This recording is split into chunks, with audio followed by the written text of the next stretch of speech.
Hello there, sword friends. Today I'm going to tell you about this sword. It is a katana from Dragon Sword, and it is a 1095 differentially hardened sword. Now, this is about $580 retail. It's on sale for $410, and this particular variety came with the $60 Hishigami Pro upgrade, or Ito Pro upgrade. It's a fancier Ito wrap. And so do bear in mind that right now, this sword would cost you about $470. I'm not sure if shipping is included in that. Anyway, do know as well that this sword was sent to me for free for the purposes of review, and keep that in mind as I guess you hear my ramblings. Note that I study Japanese style swordsmanship. I'm not an expert, and I'm also reviewing this in a slightly diminished condition. I have a bad case of tennis elbow that won't seem to go away, so I'm reviewing this in slightly diminished condition myself. So keep all that nuanced in mind as you hear my babbles about this particular sword. Now, Dragon Sword has a website. I'll link it down below. Measurements and specifications for this sword as well. I'm gonna talk about it. I can give you some initial impressions right away, and that is that this is a very light, pretty sword. For the money, I thought it had a really nice polish, and it felt really good in the hand. And if you're looking for something that's pretty looking and fun to move around on the lighter side, I think this has been a surprise for me to move around. When I saw the photos, I didn't initially think much of it, but having it in hand, it's actually pretty nice. I don't think the photos frankly do it justice, but that's what I'm here to do, is to babble about it and maybe do it justice. So I'm going to start here with the Kashra, the end cap, this top bit right here. Now, the casting quality on here is meh. I can make out some nodules. They're supposed to be like Nanako over a very elaborate pattern. I don't make it out, and the casting quality, frankly, is a little bit muddy. And honestly, this has a little bit more tooth in it than I'm comfortable with. But in using it, I didn't notice it ground on me or anything like that. It could have been much worse, but I do not necessarily like the elaborate pattern. That's a subjective thing on here. Overall, though, it did the job functionally as a Kashra. It's also worth noting that the Shitodome here, there's a little brass washer where the Ito passes through, and usually these have like the same standard texture on every sword out there. These are a little bit different. It's got just a different Shitodome in it, which was a little detail. It's a prettier one. It's probably harder to deal with. It probably costs more, but it's a slight nuance that I just really appreciated seeing in the sword. Transitions, they are really good. It's a little bit bunchy, but not bad. I did also note that the Ito, for whatever reason, is frayed a little bit, and so in some spots there's little fizzy bits that are coming out. It's not necessarily a big deal, but on a brand new sword you don't necessarily like to see it. At the same time, transition and all that feels good. Transition up at the Fuchi as well. There's a slight step in one spot, but overall transitions, I would say, are really pretty good. I'm going to move to the Ito then. The diamonds are clean, and this is very tight. There are some spots where I can maybe displace it about 1 millimeter, but if you're paying $60 to have Ito wrapped, you expect it to be better, and this is. It's very tight. It's very good. Is it the same as a $200 wrap from a custom person inside the US that does that specifically? No, it's not as good as that, but it is really quite good. It's wrapped with the same kind of silk, and it's tight and makes me feel comfortable and secure moving it in my hand. I feel connected to the sword. It feels really good in the hand. I like the shape as well. It has some nice wafting to it, and the Ito is just really good. So I appreciate it. It's initially like, hey, it's another $60, like what? But yeah, one of the things I complain about most on Chinese-made mass reproduction Japanese style swords is that the Ito tends to be loose, and that erodes a lot of confidence in moving the sword around. This is very tight, and certainly would be a $60 upgrade that I would highly recommend paying. Anyway, apart from that, the nodule size is mostly small, but there's a couple little larger bits in there.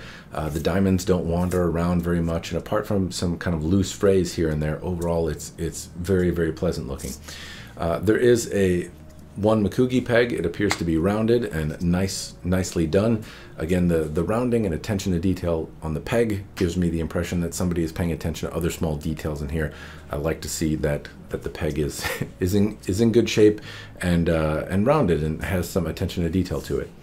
The fittings or the manuki in here don't necessarily look any better than the rest of the fittings casting wise, and I think this one might actually be a little bit low. As I move up to the Fuchi, as I mentioned, there's a slight transition ledge here, but again, overall it feels pretty good, and nothing bites me on the Fuchi. There's no hot spots, no problems. Transitions between the Fuchi and the Koiguchi, the mouth area here, overall very clean transitions. It looks really good. The tsuba as well is made of iron. This doesn't appear to be painted. It has like a blued patina on it. I like that, and the edges are rounded in such a way that they don't bite into my hands.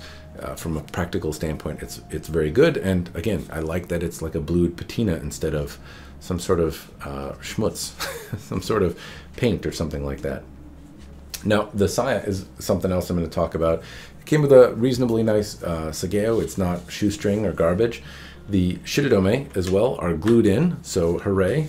And they again seem to be a slightly nicer variety of shirodome. But these little washer bits right here tend to be loose and pop out and come undone. Here they are glued in, and I think this might be one of the first times that I've seen this on a $500 sword where they're in here and don't just flop around all over the place and scratch the saya up. So gold star to Dragon Sword.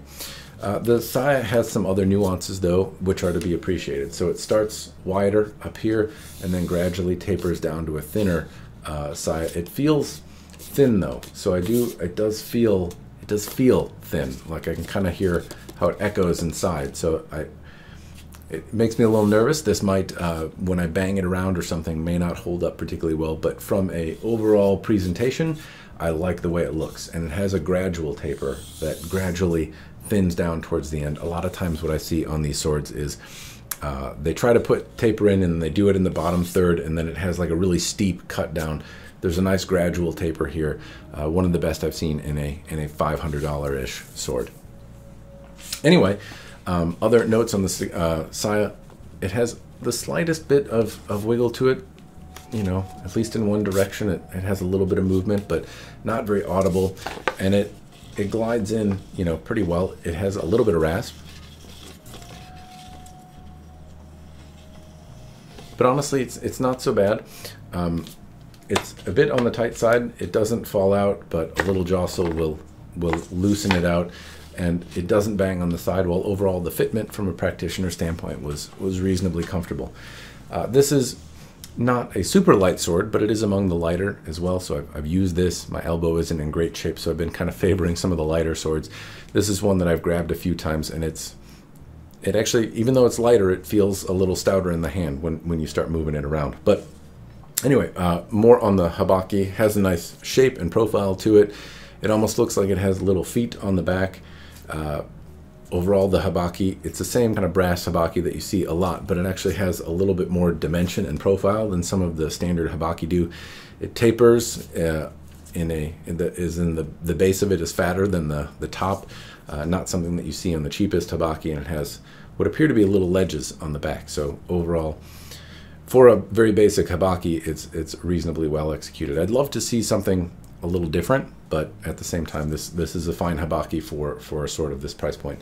It's got copper seppa as well, so I don't particularly like the contrast. I like to see the same metal used, but purely aesthetic thing.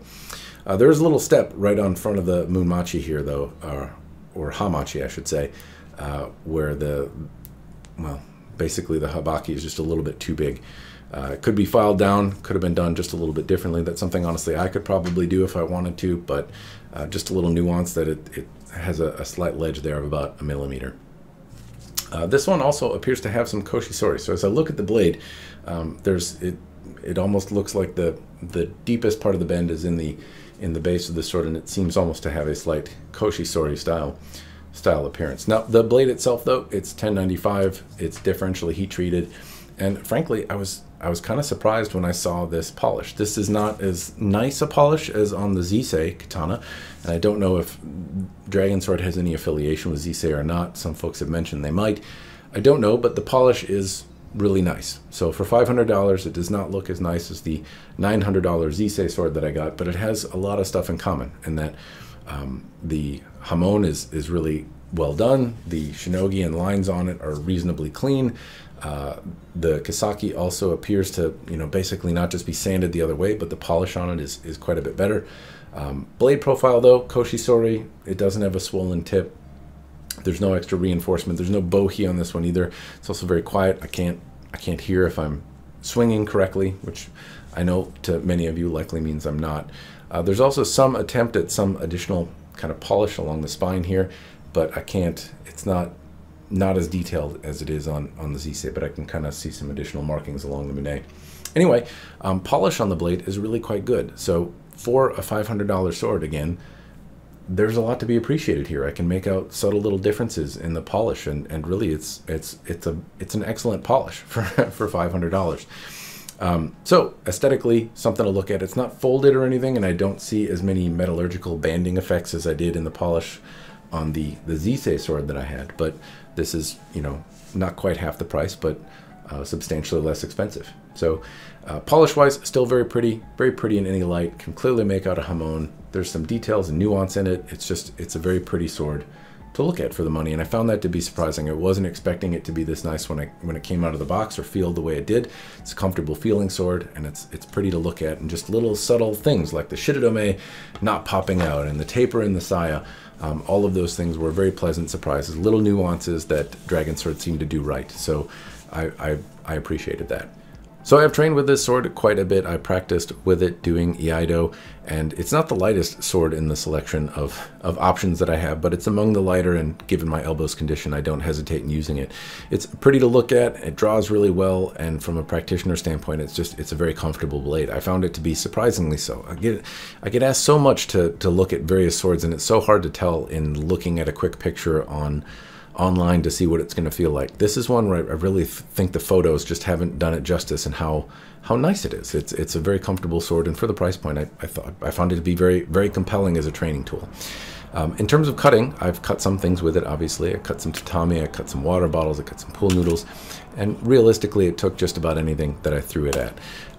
I didn't do anything particularly abusive, so do bear in mind that I can do that, but I'm not really feeling up to it myself right now. The more I cut and the harder I cut, and the more the swords stop in targets and are you know, put a lot of shock back into me, the more it hurts. So I'm not really feeling up to pushing it much further at the moment, but in the future I may do it. At the same time, I've had these swords for a few months, and I need to get something out. I need to tell folks about it, and at least I can share what I know now. And I also did receive a 9260 variety sword, which I think is a little bit more among the questionably durable, right? If somebody buys a differentially hardened sword made of 1095, we know they don't spring back. We know they take a set easier. We know they'll probably chip easier. But a through hardened blade, the question of durability may be more relevant there. So when I'm feeling up to it, I'll test the other sword that I got from them. It's very similar, but made of, I believe, 9260 and a through hardened variety.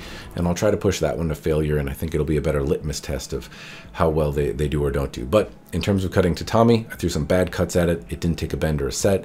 I gave it a little slap on the stand, nothing too aggressive. It didn't take a bend or a set. I cut water bottles with it, cut the neck of water bottles, and doing that, it didn't chip or roll the edge. And overall, it's held up as good as I would expect any sword of this size and price to do on these targets. It did have some surface scratches, but no issues to speak of, given the targets that I've cut so far.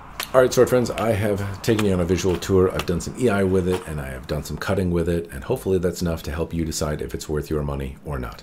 If it's not, let me know in the commentary down below, and I can revisit this sword and take it further in terms of the abuse that I typically do with swords. But I would argue that bad cuts on tatami, and that some of the bad cuts in water bottles and smacking it on the stand is enough to authenticate that it's going to do sword-like activities well, at least in so much as what a typical buyer of a 1095 through hardened blade might be looking for.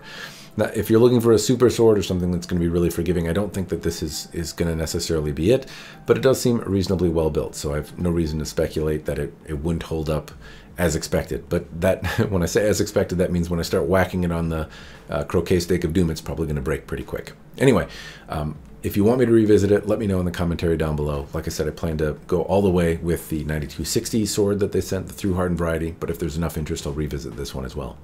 Anyway, short answer for me, do I personally think it's worth it or not, is yes. This is kind of a delightful little surprise. I was not expecting much based on the photos that I saw, and what came out of the box was actually something really, really charming. It has a beautiful polish, at least I think, given the price point. The ito is very tight. Granted, you're paying a little bit more for it, but what you get is something that is actually that. It's tight and gives you confidence in the weapon, and that it's going to hold together well. The fittings and all that kind of stuff, well, they're not to my taste. I do recognize that I like that the tsuba is blued, and the fittings and the transitions and overall assembly look pretty well. I like the saya taper. I like that the shirudome are stuck in and of a reasonable quality. And overall, it's just been kind of a treat to move around. As a practitioner's tool or as something visually appealing to look at, I think you get a lot for the $470 that's asked, which is the $410 sale price plus the extra $60 for the Hishigami or Ito Pro or whatever that's thrown on there. Now at $580 plus another $60, I'd be a little bit more on the fence, but I do think the sale price that's asked right now is actually pretty compelling. So anyway, those are my thoughts. Hopefully it's been helpful. Special thanks to Dragon Sword for sending me the review sample, and that's all I got. Cheers, and thanks for watching.